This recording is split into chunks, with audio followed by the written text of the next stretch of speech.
Cameras rolling. Michelle Chambers. Take 3, 5, 4, 3, 2. So, Michelle, tell me what it's been like being on a campaign trail, walking through these various communities and knocking on doors. What have you been learning? Well, as you can hear in my voice, we have definitely been out in the community, knocking on doors, calling community members. What I've learned is that they still want to see something. They want more from their government. They see that each campaign trail, something different has happened, or something different becomes a forefront. Or the same. They still rotate. Seems like this year's a big thing on homelessness. A couple years ago it was crime. A couple years ago it was employment. A couple years ago it was other issues, education. It was So if you think about it, every election cycle, something else becomes like a main issue. And some of them remain an issue. Some of them remain an issue, which is also an issue. Yeah. But what I've learned out is I've been out talking to community members. One, they appreciated me coming out. Two, I'm not on a campaign. I'm on a listening tour. Okay. It's time for me to listen to them. They want to be heard. They want you to hear their concerns, and they want to do something about it. But more importantly, they like and they appreciate me asking to be held accountable. If I don't do what I say I'm going to do with this conversation, please hold me accountable. Please. But we also hear that everyday life is challenging. Right. We just came out of a pandemic. People are still trying to get back on their feet from that. A lot of people have lost their homes, their businesses, their jobs. That's a strong rebound to come back from. We're still in it. Right. We're still in it trying to come back from that. So people are still trying to get their footing. But in the meantime, still looking to government to help. Well, the subsidies that we provided for COVID relief during the pandemic, is still a need for it.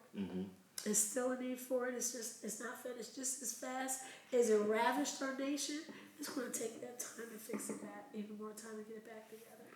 Now, what's interesting right now is that despite crime still being at historic lows, people still do not feel safe. And that right there is a challenge that our electeds and our civic leaders and everyone else have to figure out. Right.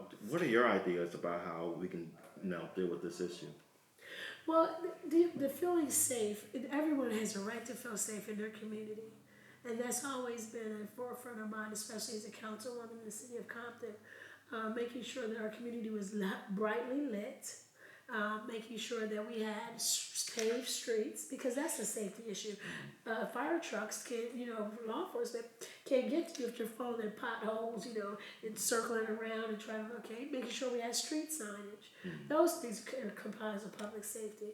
But also, we have to make sure that when we're sharing information about our community, or if someone else is, that it's the truth. Because a lot of times, sometimes things don't happen in Compton. It's on the outskirts, but because it's Compton and that name sells, if it leads, it bleeds, is what gets picked up, and that's not always fair. But also say that, not saying that all communities are safe, and not saying that all are not, but we have to also prioritize making public safety, the right to live, and the right to live. It's part of our economic engine. We have a right to live, because with safe communities comes economic development, comes home ownership, comes more people into your community. So it's a domino effect. Right. But what we have to make sure that we do is fund our public safety, all those who work in our public safety industry, firefighters, our EMTs. We have to make sure that they're properly equipped to respond to our community, and that'll make them feel safe. We have to restore safety back into our communities. And that also includes protecting our communities from those who take advantage of their safety position, of their public safety position into our communities as well. Also, what's going on in the state legislature, there is a bill to actually force Google to actually pay for news content. It says what? To force Google to pay for news content. It's forcing Google to pay for news content. Exactly.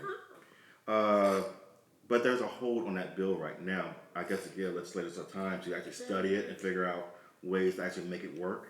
But there's apparently a bipartisan support for it. I don't know where Senator Bradford is on that. Okay. Okay.